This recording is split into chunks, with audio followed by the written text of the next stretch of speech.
Polity में से एक बेहद लोकप्रिय प्रश्न जो राष्ट्रपति के अध्यादेश से बनता रहता है।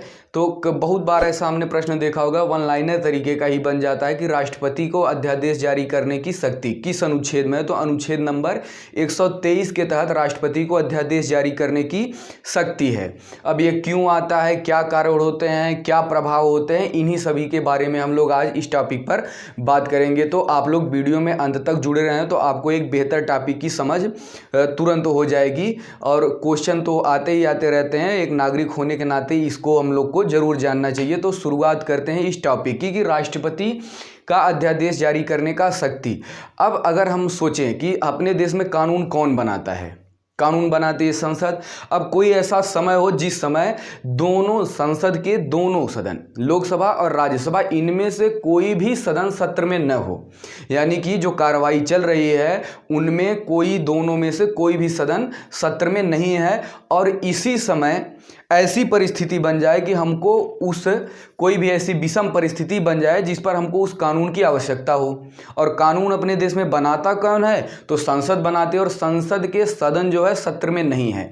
अब कानून कैसे बनेगा, तो हमारे संविधान बनाने वाले ने बहुत अच्छे तरीके से सोच के रखा था, अगर ऐसी भी स्थिति आ जाए तो जो राष्ट्रपति हैं यह कानून बना सकते हैं, और जो कानून बनाएंगे उसी को हम लोग अध्यादेश बोलते हैं। तो जब सदन सत्र में न हो, पहली शर्त क्या होगी कि जब संसद के सदन सत्र में न हो तो राष्ट्रपति क्या करेगा, अध्यादेश जारी कर सकता है। अब संसद सदन सत्र में नहीं है और उसके साथ क्या हो, राष्ट्र में किसी विवाद पर परिस्थितियां विषम हो गई, यानी कि कोई ऐसी स्थिति आ गई हो, उसके लिए हमें कानून की आवश्यकता होगी।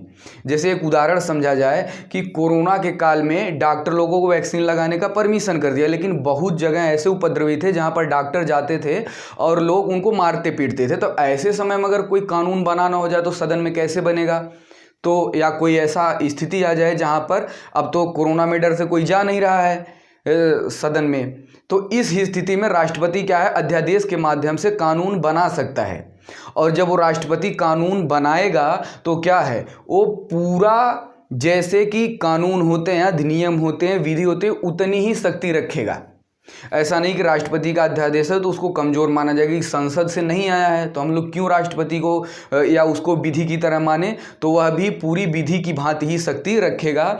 और देखते हैं कि विधि बना सकता है, इतना तो समझ गए। इसमें जो क्वेश्चन पूछता है यह पूछता है कि यह कितने अवधि तक होना चाहिए। देखिए दो अवधि, एक पूछता है कि दोनों को मिलाकर, ऐसे पूछता है कि सर्वाधिक कितने समय तक अध्यादेश रह सकता है। एक होता है सर्वाधिक मतलब अधिकतम अध्यादेश कितने समय तक रह सकता है, एक होता है कि जब सदन कार्रवाई में आ गए, दोनों सदन कार्रवाई में आने लगे, सत्र बैठने लगा, इस स्थिति में हम सोचे कि कितने समय में लाया जाता है, इसको पारित किया जाता। तो सत्र, तो ये सदन लिखा जाए, सत्र आरंभ होने पर, जब सत्र आरंभ हो जाता है तो इस सत्र आरंभ होने पर लोकसभा और राज्यसभा में इस कानून का अनुमोदन होना चाहिए।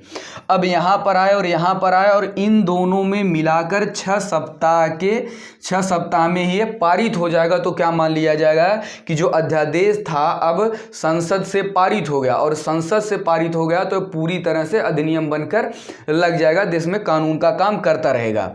और यहीं हम लोग ये भी देख लें समय अवधि का प्रश्न। तो समय अवधि का प्रश्न होता है, कभी पूछे कि अधिकतम कितने समय तक रह सकता है, तो अधिकतम 6 माह और 6 सप्ताह। 6 सप्ताह कौन सा, 6 सप्ताह ए वाला कि जब सत्र आरंभ हो गया उस 6 सप्ताह में पारित होना।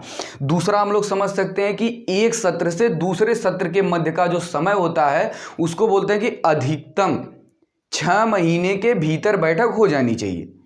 2 सत्रों के मध्य का समय अधिकतम हो कितना, 6 माह।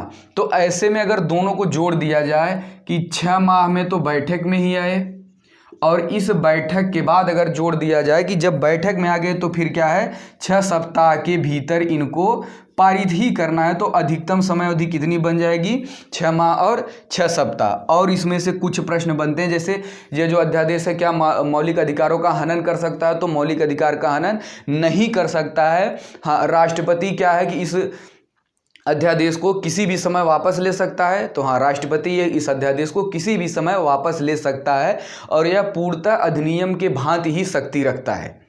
तो ये हो गया राष्ट्रपति के अध्यादेश जारी करने की शक्ति, इतने होते हैं इसके क्वेश्चन। आपको अगर इसका PDF चाहिए तो हमारे टेलीग्राम चैनल से जुड़ जाइए, डिस्क्रिप्शन में लिंक होगा, आप जुड़ जाइए, आपको ये लिखा लिखा मिल जाएगा। और आप लोग चैनल से लगातार जुड़े रहें। इस समय कुछ परिस्थिति गड़बड़ होने के कारण वीडियो नहीं आ रही थी, लेकिन अब प्रॉपर हम लोग रहने की कोशिश करेंगे। तो धन्यवाद।